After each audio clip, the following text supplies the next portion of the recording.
Who in here likes Quitlet? Anybody fan of Quitlet? Sobriety memoirs. Yeah?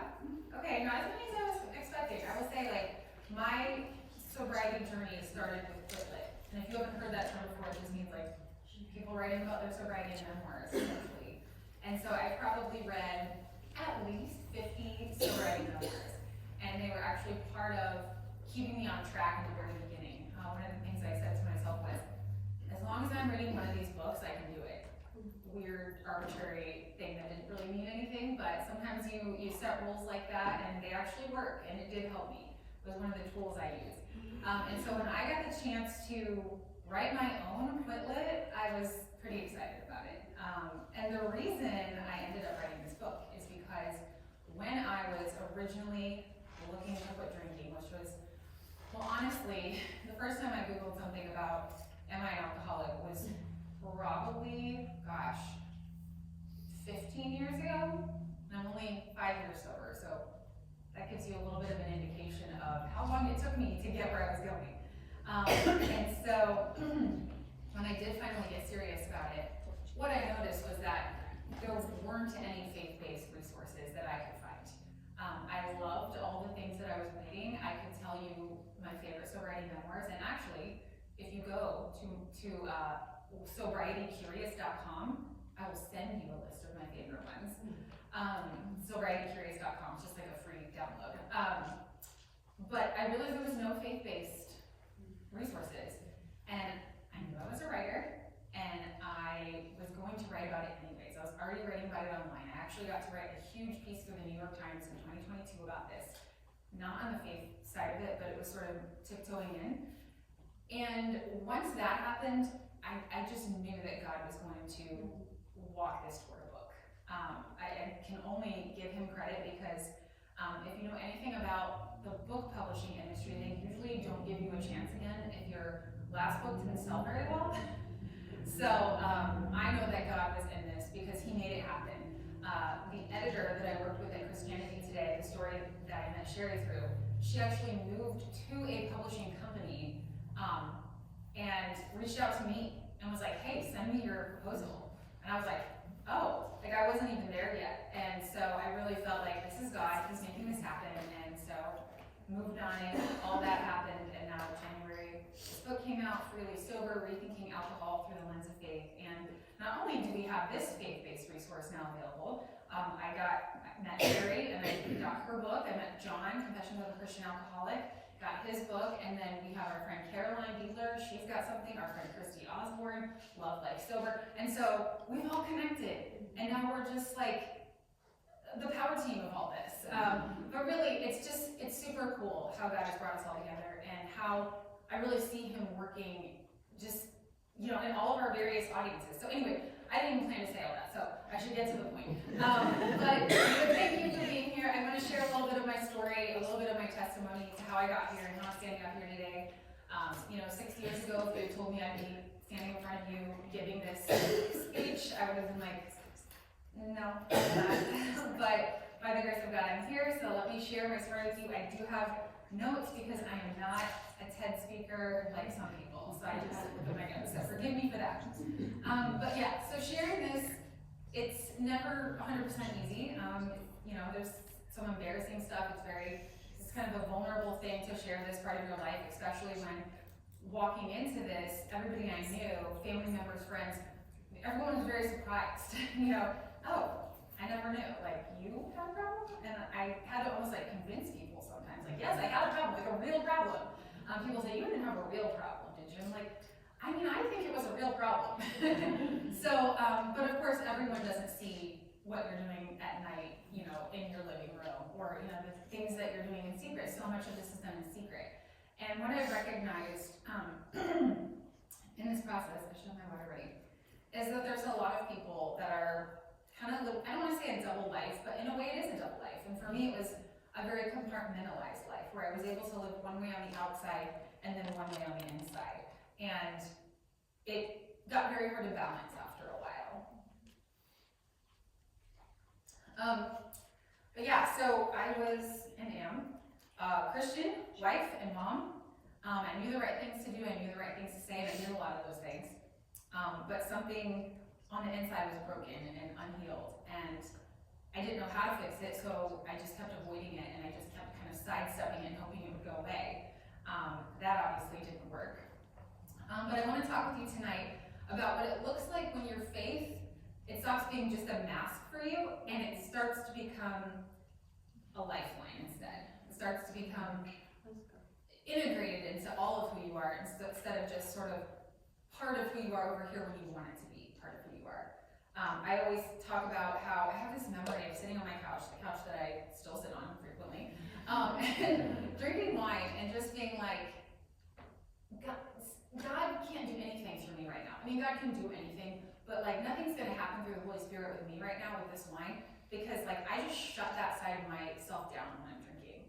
And I would think to myself, all Satan has to do is get me wine and then he can go away. He doesn't have to worry about me anymore when I'm drinking my wine.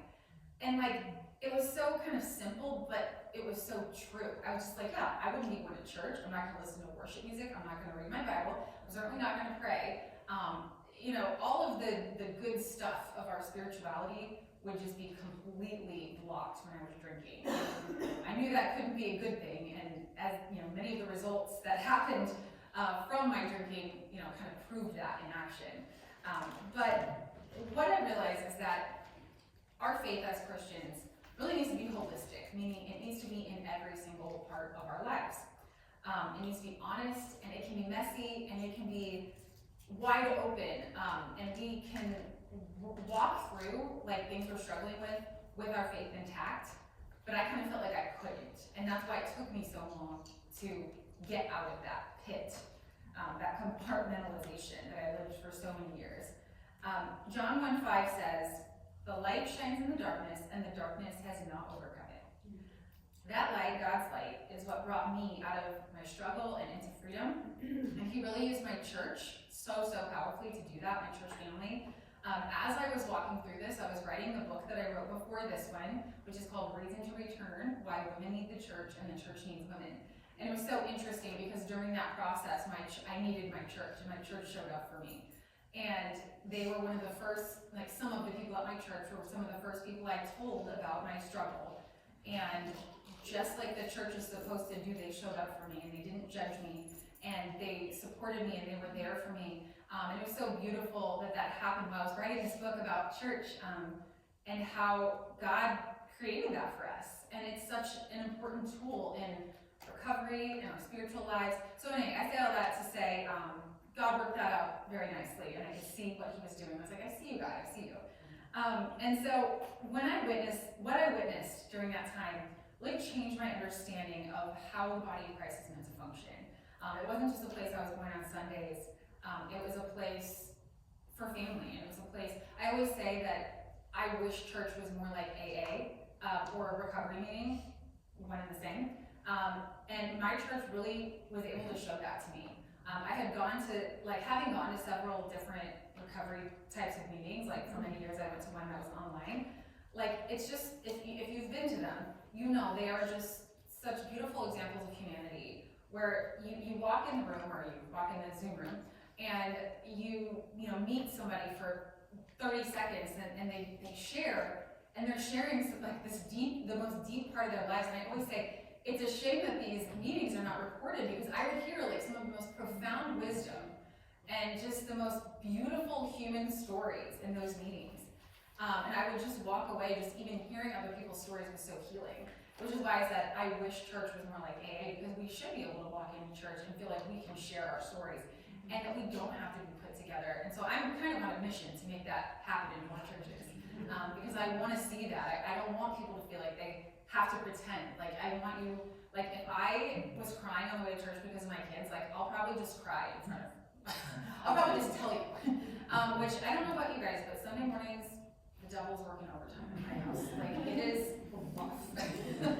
Like, a lot of yelling. It's like the memes, and we're like, shut up. You guys, it's rough on Sunday, and I really think that is the devil. Like, I really think he doesn't want us to go to church, and so that's why I was like, no, we're going. So anyway, that's just me. But 7 years ago, I woke up with a pounding headache, and I was staring down a full day of parenting with my 2-year-old and my baby, and I remember my husband had leaving? And he was like, sorry, you did this to yourself. I had gone to a concert with some friends the night before, and it was awful. If you've ever been there, if you've ever had the flu or been hungover, taking care of toddlers, it is just another level of torture. Because you just can't lay there and be miserable. You have to like do stuff. You have to feed them. You have to, change diapers. So it was awful. And it was one of those mornings where I was like, I'm not drinking anymore. I'm stopping. I'm not doing this anymore. And then of course by 5 o'clock, when I was like feeling a little more hydrated, I wanted to drink again. I wanted wine. I was like, I know I said that, but, and how many times did I do that? And how many times did we do that? I mean, I couldn't tell you, so many times. It was like 5 o'clock, it's like, ding. And I didn't realize at the time that there was a reason for that I had trained my body to be craving. I had trained my body that it needed alcohol. I trained my body to believe that if I didn't drink alcohol, I wasn't going to survive, which sounds really dramatic. But the first time I heard it, I was like, oh, that kind of makes sense. Like, obviously you're not going to die if you don't drink this alcohol, but like your body thinks that you're going to die, and so that's why it's telling you, like, go get it, you gotta go get it, and so this, like that. And so I don't remember if I did, but I probably did drink that day, and not keep to my promises. And I was trapped in this cycle for so many years. I mean, so many years. I have prayer journals and requests of just like, God, please take this desire away from me. I don't want to do this anymore. I don't want to be doing this for the rest of my life. And feeling like sometimes it was in vain. And I'll share a little story, which is just that I found a prayer journal over Christmas. I was cleaning out the attic. I found a prayer journal of all of these requests from 2014. And I was like, oh, this is so weird. Okay, well, this was 6 years before I got sober. And it was so, like, I just had an epiphany. And I was just like, oh my gosh, like God just told me something, and he just told me that it mattered. It really mattered when I was trying to be faithful, even when I was failing. And it really mattered that I was putting those prayer requests out there, and I was believing that he could heal me, even before he healed me. I don't even know if I knew that I believed it, but I believed something. And it was really cool to look back and see this was 6 years before. And I can see the whole story now, but I couldn't see it then. But I can see that he was faithful, and that our faithfulness to him does not go unnoticed, and that it really does matter. And so I have shared that story a couple times on podcasts, and I always feel like I'm almost gonna cry, because it's just like I feel like he gave me a message just for me. Like he knew I was getting out the Christmas decorations. Like I have had these boxes of journals out there for years. I don't normally get on and look at them, and it was just like, wow, this is the story that you wanted me to tell when the book comes out, is that your faithfulness matters where you are. And even if it doesn't feel like it feels like you're not getting anywhere, like keep going, because he's listening, and he does have a different ending for you, even if you don't know what it is yet.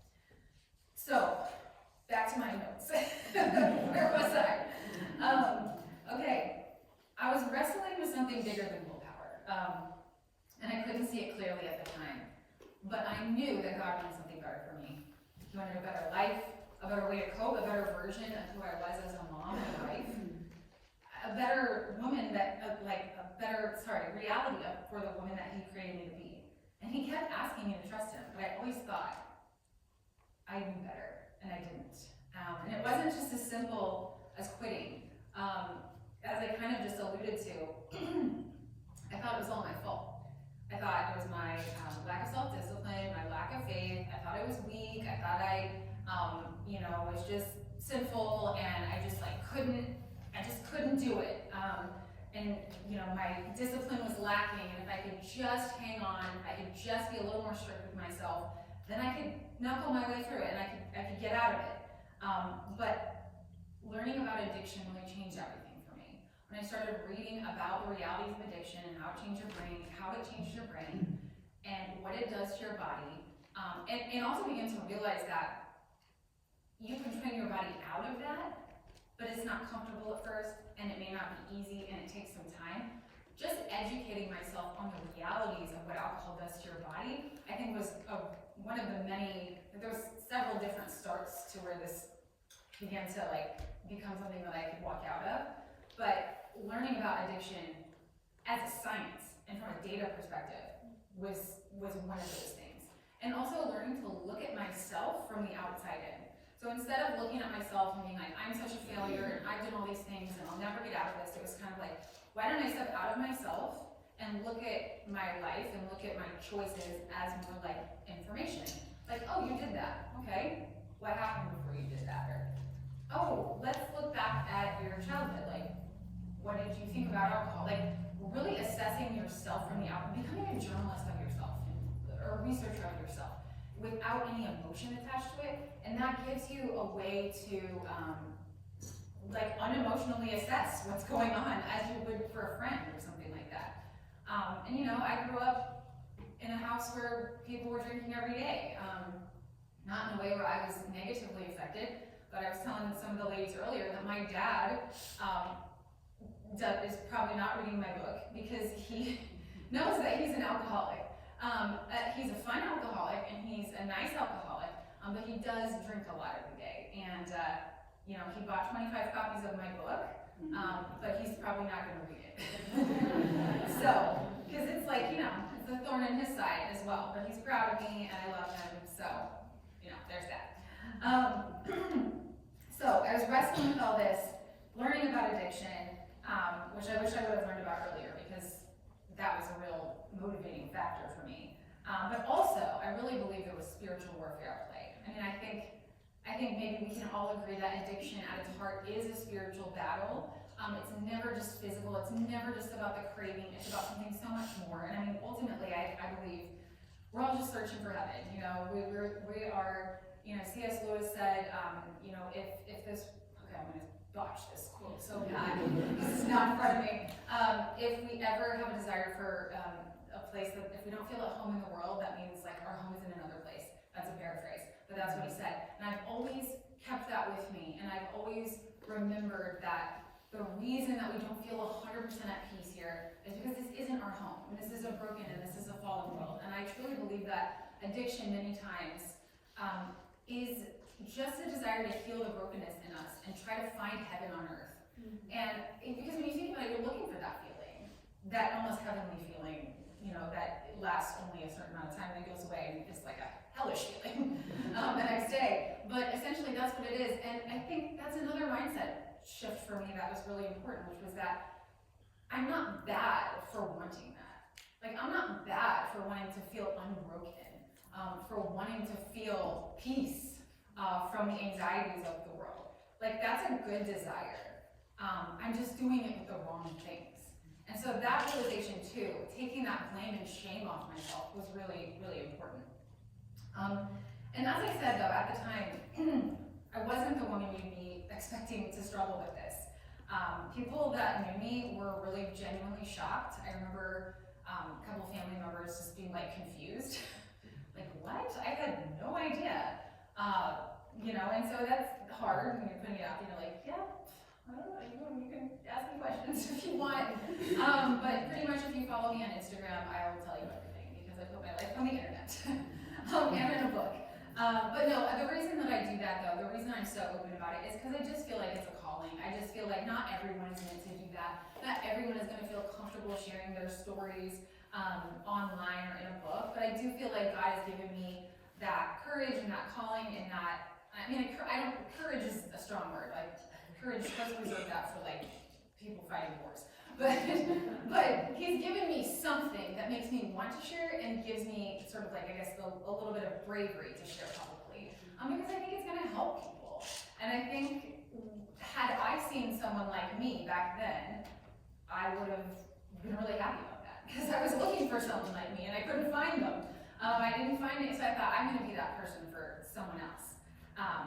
Which is why I was so excited when I met Sherry, because she was someone else like me, and I didn't really know anyone else like me at that time, or at least so closely aligned with the faith and sobriety thing. So, but the truth about the reason that it's so hard to share for me and many people is because when you hear the word alcoholic or drunk or addict, like what images come to mind? They're all very stereotypical images that people have in their minds. And no matter if you tell someone, well, I'm not like that or whatever, even though I don't even like to say that because I'm like, I'm not any better than that person. I'm just lucky I didn't get that, you know, might even get there. But the reality is people are gonna have judgments and they're gonna have opinions on what that means. And part of what Recovering Out Loud does is it, first of all, it takes away some of that stigma and those stereotypes. So you become the face. It's like, no, you don't have to be, falling down drunk and, ruining your life in order to have a problem or in order to step into wanting recovery. You could be, and if you are, that's, whenever you step into recovery, it's fine. Step into it when you can. But I think when people are coming out and sharing their stories, like Sherry and I, it just gives you another vision of what addiction can look like. Because addiction does not discriminate. It comes in every color, class, ethnicity, profession, life calling. I've read about, there's a lot of alcoholics in high pressure positions, lawyers, surgeons, all of these professions, there's a lot of alcoholics. It's a very high pressure situation. So there's always a reason, right? And it's interesting, just to touch on this, that women in high powered professions have like double the alcoholic rate of men in the same professions, which I thought was really interesting. And it just kind of goes to show sort of maybe a need that women have that isn't being fulfilled, or maybe just all the things on their plate that they're trying to juggle. And also alcohol does affect female bodies more critically and more devastatingly for women long term. There's more stuff on that in the book if you want to learn more about that. But for some of you, maybe you grew up in homes shaped by alcoholism. The word alcoholic might bring a physical reaction to you. It might make you have a bad memory. I know my mom, she always talks about when people are drinking a lot around her, she has very high anxiety because her dad was an alcoholic, and she just remembers very unexpected things that would happen.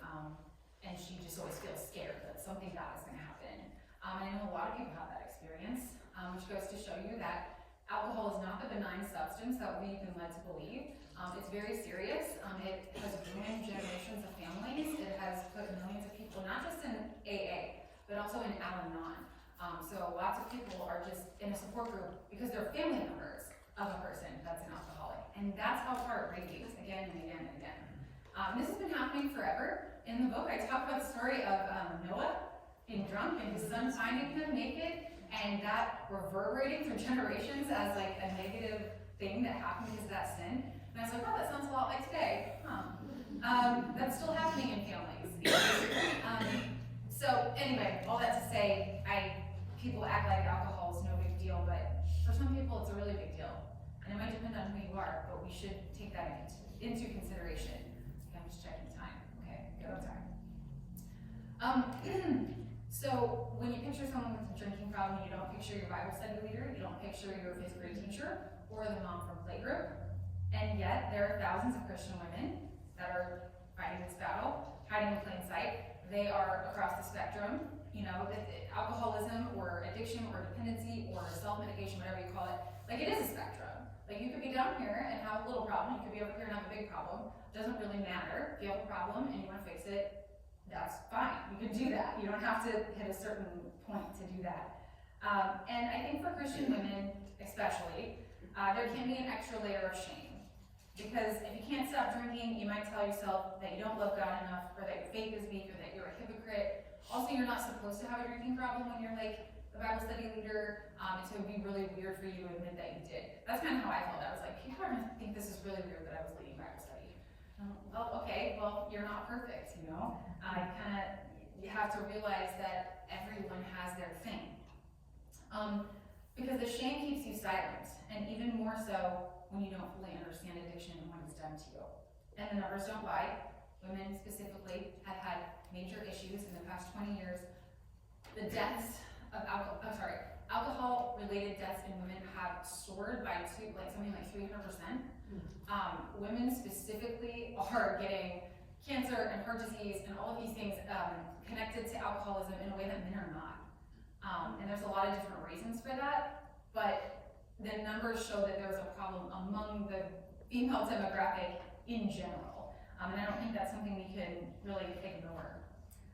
It means that, when you look at the statistics and the percentage of women that are struggling with drinking, It means that at least 1 in 5 women sitting in the pews at church on Sunday are probably questioning their relationship with alcohol. They might be Googling, do I have a drinking problem?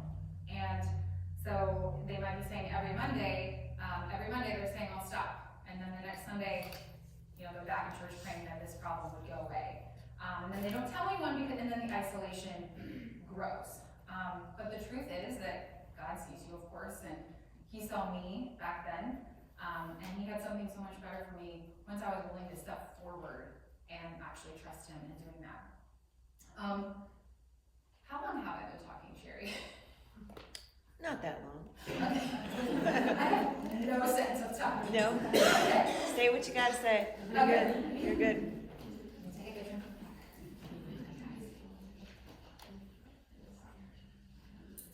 Alright, so I didn't know all the right answers. And I grew up in church. I went to church my whole life. I love church. I wrote a book about church. And so I never stopped going. But I had questions about this. Like, what are people going to think? What if I can never drink again? What if I tell people and then I want to drink again and then they call me out and then, like, what do I do? I was really worried about that. What if people don't trust me with their kids? What if people think I'm a bad mom? What if people think I'm being dramatic? I definitely haven't been told that, but being dramatic, I think you're fine. If I really had a problem, wouldn't somebody have said something? This is how I talked myself out of it. It's like, no, it's fine. Like, it's 5 o'clock. Like, this is normal. Like, you're just normal, okay? And I gaslit myself. Okay? I gaslit myself into dealing, until I couldn't, like, I was telling myself that I didn't have a problem when I knew I had a problem, essentially. And a lot of us do the same thing, whether it's about drinking or something else, because we're just pushing it off. But I once led a Bible study with vodka in my cup. I can remember it. I remember it very clearly in my apartment in Washington, D.C. I was sitting on the couch, had my little tumbler filled with orange juice and vodka, leading Bible study, and literally feeling like it was an out-of-body experience. Like, what am I doing? Nobody knows. I'm like reading, the book of Matthew, and it's just like, wow, talk about compartmentalizing. But I did that. I just can't believe I did that. And I went to church hungover a lot of times because I was like, well, I'm not gonna not go to church now. That would make it worse, right? I drank too much on Saturday nights. I signed up for a mission trip on Sunday mornings. My life was like a house where every room looked spotless except for the one locked closet where I shoved everything I didn't want anyone to see. And that hidden closet was the addiction. It was my escape, my crutch, and something I hated, but I was just scared to give it up. I just felt like I couldn't do it, and that if I did, I don't know what I thought, everything would come crashing down. Like, nothing would be fun again. I would just be super boring and lame, and I'd have nothing to go, it's just like all of these thoughts. I wanted God to be sort of in this nice, spacious area of my life, but not in the closet where I was hiding this addiction that I didn't want to deal with. Matthew 23:27 says, woe to you, you are like whitewashed tombs, which look beautiful on the outside, but on the inside are full of dead men's bones. And that's kind of how I felt. Like, I kind of felt like a whitewashed tomb. Like, I was praising God through worship on Sunday, and then on the inside I felt dead. I wasn't actually dead on the inside. I knew it was still there. There was still a floundering, faith there always. But by not exposing the truth of my struggle, I really couldn't experience the full life he had for me. I was like living halfway because I couldn't live all the way when I was struggling with this secret. And like I said, people would tell me I was kind of ridiculous. I floated it past my husband, my best friend. They were like, I think you're fine. I'm like, you're fine. Don't worry about it. Like, these are things I heard from people closest to me. And I talk about how my husband grew up in just a horrific situation of abuse and alcoholism and addiction and domestic violence. And so when he looked at me, he's comparing me to his mom, who died of her addiction and put him through hell. And he's like, I think you're fine. But it's like, addiction, it's not a comparison game. We don't need to compare suffering. We don't need to compare trauma. We don't need to compare addiction. If you have a problem, you have a problem. He didn't really get it. He gets it now. but yeah, so that was an interesting thing. But I prayed every day for God to take the desire away. I woke up in the middle of the night, flooded with regret and anxiety. I remember telling myself, I'm not going to drink today. And then I would drink, and then I have a very visceral memory of waking up at 2 in the morning one night when I said I wasn't going to drink, and feeling like a panic attack, because I was like, you said you weren't going to. Like, you're not making choices anymore. Like, this is happening to you. like, you have a problem, and just being like, how can I get over this? And I don't know how I can get over this, but that's how I felt. And I would hate myself, and I would hear this sinister voice. This is what I would always hear: you're stupid, fat, selfish, weak, and I hate you. Like, this is literally a voice, which is obviously not the voice of God, but fat was always in there for some reason, and I had an eating disorder, so maybe that's why too. But like, these are like a voice that would be in my head, and I knew that was Satan, of course. And the enemy didn't even need to work very hard with me. All he had to do was put a desire to drink in my ear, and then he could walk away, because I wasn't going to do anything God glorifying then. And this felt like the fight of my life. Like, I really couldn't move forward in any way spiritually in my life without overcoming this. It felt like I would grow, and then I would drink, and like all the growth would just be like, I poured vodka on it, it's dead. And I have to start all over again. That's what it always felt like. And the reality is, I believed the lie that Satan told me, that my struggle was too shameful to speak out loud. And anytime you hear something like that, you can just know it's a lie. So, ding ding, I just told you. You can just lie, call it out, it's a lie. There's a saying that says, you can't heal what you won't reveal. I hadn't heard it yet at that time, but when I finally did, it made perfect sense. I prayed about my problem, I journaled about it, but it was also solitary. And God gave us so much more than our own fallen, unhealed selves to work with. And finally, I reached the end of myself. One of those nights, one of those anxiety nights, where I was like, I am not choosing to do this. Like, I feel out of control. And I was so defeated. And I was like, God, I can't do this. I need your help. Like, I said that probably happened more than once. But it began to be a pattern where it was almost just like surrender. You know, it's like you have to just surrender because you can't do anything more. And I know that is not a tangible thing to say, surrender, and you're like, well, what does God's voice sound like? How do I do that? It's like, I don't know. I think I always tell people, just like literally put your hands out and just be like, I surrender. Like, I think even the physical position of it can move you forward. And it was like I had locked that closet door where I was hiding everything, even though God already knew what was in there. He was waiting for me to invite him in and to invite others in. That night, those nights when I invited him in, I felt his closeness in a way I hadn't before, and I realized that freedom wouldn't come from trying harder. It just came from believing that I was loved and valued, even in my struggle, and even if I never truly overcame it. I had to know that God accepted and loved me even if I struggled with this for the rest of my life. And that realization is what gave me the freedom to ultimately become freely sober, because I knew even if I didn't, he loved me anyways. And I realized I'd been holding my salvation hostage to my sobriety. I would literally board planes, terrified that they would crash, convinced that I was some unrepentant sinner headed for hell because I was still struggling with this. Because I drank before I got on the plane, and I was unrepentant. And I thought, is my salvation at risk here? And I didn't know. But addiction and dependence are so much more complicated than a simple sin calculation. And by staying in the dark and refusing to seek help, I was denying myself that knowledge and the community that could pull me out of the pit.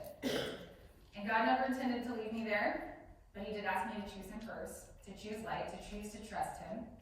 And the very first task was to say the words out loud. So one night on my small group Bible study, I decided, okay, I'm getting nervous. I'm like, okay, I'm gonna say this prayer request. And I didn't want to say it, and I felt really just so anxious, but I shared my struggle and asked for prayers, and it didn't feel that significant at the time. But looking back, I can see that was the moment that it all began. Because that was the moment I walked out of the darkness, and I showed other people, and it was like growth just exponentially started to happen. It wasn't long after that my pastor called me and was like, hey, we're doing this series at church where we want people to share testimony about how God has worked in their life. And he had no idea what I was going through. And then I was in my head thinking, oh no. Oh no, this is a sign I'm supposed to share this with my church. So I prayed about it, and I was like, well, I'm not feeling a no. I feel like I should, although it feels very early. It was before I even got to 6 months. And so I did, and it was so hard. I'm sitting up here now, not crying, I could not get a word out. I was sobbing, like I couldn't speak because it was so fresh and it was so, like, I don't know how to explain how that time was. But anyway, so I did it, you know, and there was even more power in that. And I'll tell you, a few months later, I started drinking again. COVID started. Women with children 5 and under increased their drinking by 365% during COVID. My kids were 2 and 4. Okay, we were home a lot, you know? And plus, you guys know, like, all the memes, the jokes about day drinking, it was like peer pressure, you know? Like, it was everywhere. And so, luckily it wasn't long before, you know, at first I was like, oh, this is fine. And then, of course, like, by the end of the summer, I was like, it's not fine anymore. I'm back to where I was. Okay, gotta get a handle on this. And I actually think that COVID, because it brought out so much drinking for so many people, there's a lot of people that got sober because of COVID. Because they realized what a problem it had become, and they couldn't avoid it anymore.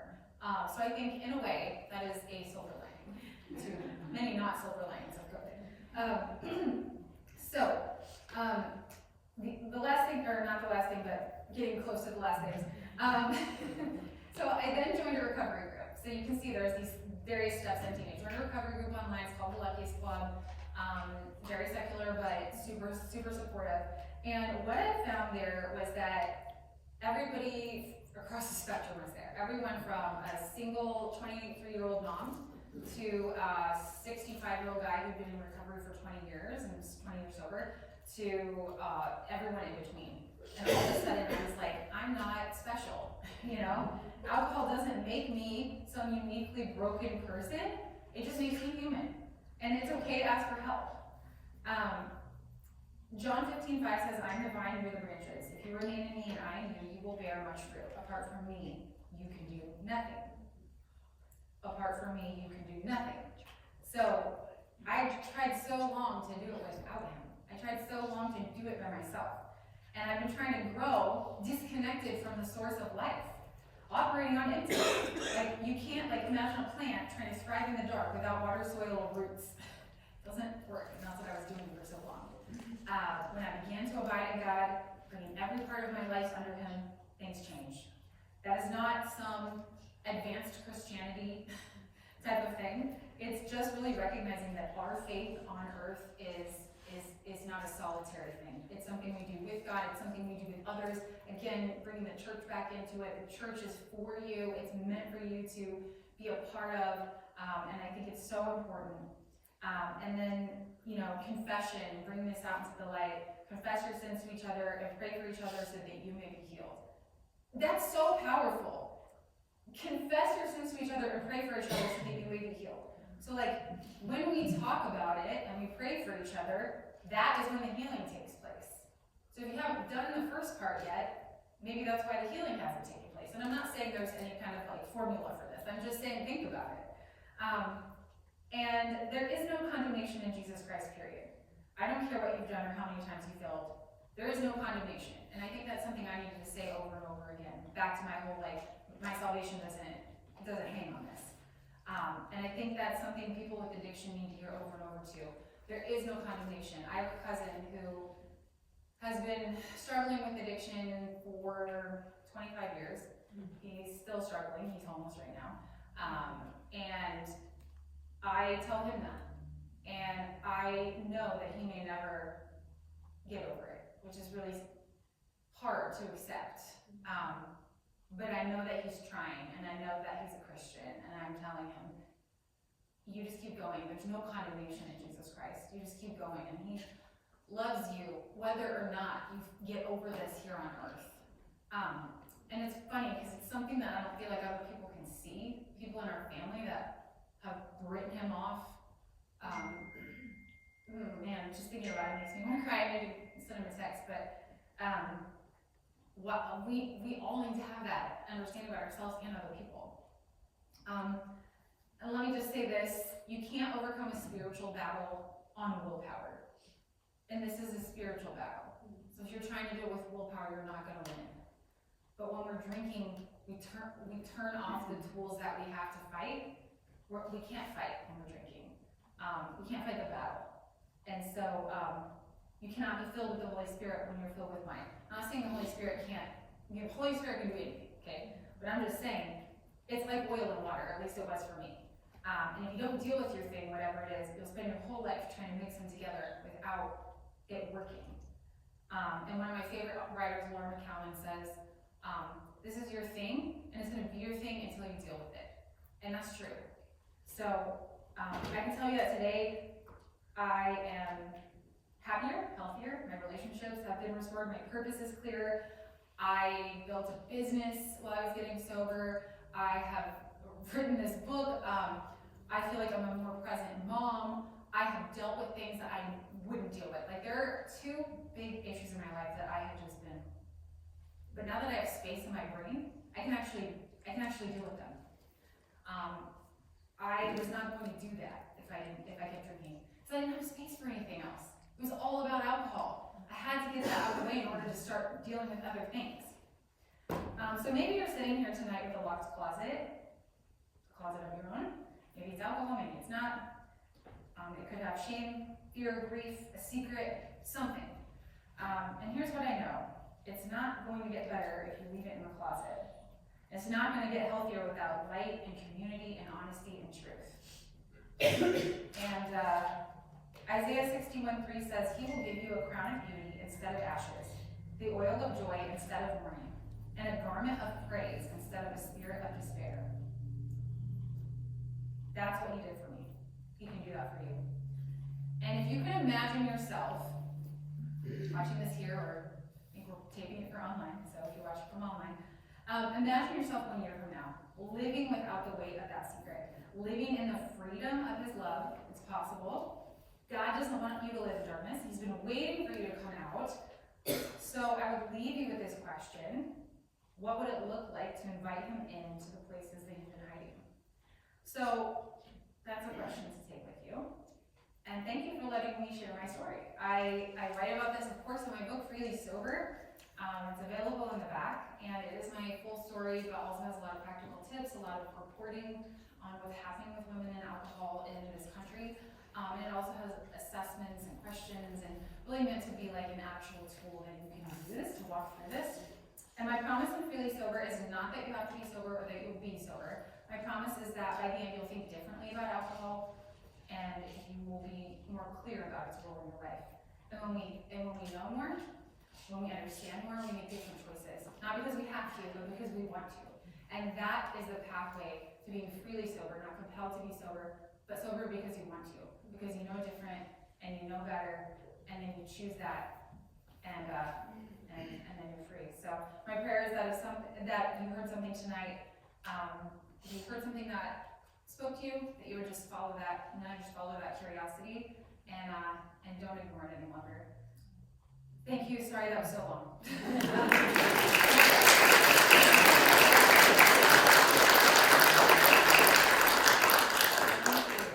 That's line of the night. It's going to be your thing and you're going to deal with it. So what's your thing? We all have our things, right? And even if this message wasn't for you, we all know someone who needs a part of this message repeated to them. So, we have a little time, for a little Q&A. Does anybody have a question for Eric? Ask me anything. Amen. Right, amen. How does your spouse help support NBC? Oh yeah, how does my spouse help me? Yeah, my husband barely ever drinks. It's funny because he drank a lot when I drank a lot because I was always bringing alcohol into the house and he'll drink it if it's there, you know. So no, he rarely ever drinks, which I really appreciate, and has contributed to really. He shouldn't drink at all. Let me just say that he's got that whole thing in his blood, and he's not a great drinker, so I appreciate that for myself as well.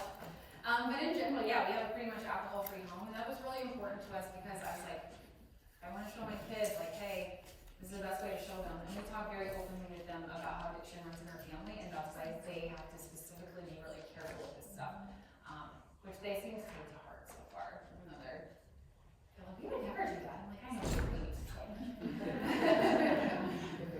Yeah. Hey, anybody else? Another question? Yes. So, I guess I have a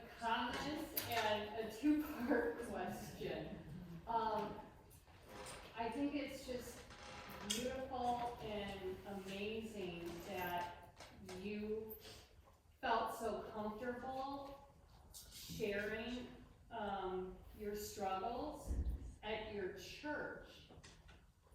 And I guess my first question is, who is the first person at your church that you went to and shared your secret? Mm-hmm. And then my second question to you is, because of your background as an investigative journalist, what is your perspective in terms of why oftentimes is the church like the last place? Oftentimes, like at least in my personal experience, there were so many times at my Bible study I wanted to tell someone and I didn't feel safe. And if you had any perspective lens on that, why oftentimes we don't feel safe to share our secrets at church? Yeah, the first person that I told, so my pastors were co-pastors, so they were a married couple. And so I think I was on the phone with both of them when I told them both over the phone. But I was pretty close with them. Like they weren't like, we had a small church. So I told them, stop being on the phone. And, because I sobbed a lot every time I would share this at the beginning. So yeah, I told them, and then, you know, I don't know that I was quite ready to share with the church. You know, it's a church of about 200 people. But I'm glad I did. And again, I had a good experience. I know not everyone has a good experience when they share, but I had a great experience, and I'm thankful for that. And I'd like to think that there are more churches out there that would embrace people than not. Although I don't know if that's true. I mean, I think, yeah, people don't feel safe in the church because they immediately assume they're going to be judged and, you know, put in a category. But I would just say, ask yourself, is that really true, or is that something that you are just assuming? And maybe look around at the people and consider your peers and, you know, consider, has it been a safe space to share other things that you struggle with? And I think sometimes people are jumping to the conclusion that it's not safe when it maybe is safe. And I'm not saying everyone needs to share with the whole church like I do. That's a little crazy. Which is like start small with one person. And I'm, you know, hopefully there's at least one person that you're like, I could tell that person. Like I knew my pastors were safe. And when you start with one, it can be helpful. And so, but because I've been so open, my pastors then are able to, if they hear of someone else in the congregation that's struggling, they can be like, you should connect with Erica. And so the more people are, and this, well, I'll tell you a quick story. So a new friend of mine, Laura, at church, she is 7 weeks sober from marijuana, and she's been doing that every day since she was like 18, and she's like 40 now. So she said she went to 21 days of prayer, and she hadn't even met me yet, but she had heard about me. And she was going to 21 days of prayer, and you're supposed to write down your request and put your name on it or not. And she was like, not going to put her name on it. And she's like, you know what? If Erica didn't put her name on hers, I wouldn't know that she overcame. And so like, God uses that. So she put her name on it. And it is, like there's so much I could say about it. It's literally a miracle. Like it's amazing what God has done with that. The fact that she hasn't had any in 7 weeks is like, it is like a miracle for her. And so every time she sees me, she's like, 7 weeks? She saw me together, she was like, just 7 weeks. And, you know, so I think we need people that feel compelled or feel able to share, because there's so many people that aren't sharing, but we need to show them, like, that other people are there, or like we're all just hiding in the shadows. So I didn't really necessarily answer the question, but I would say, like, finding one safe person is a good start.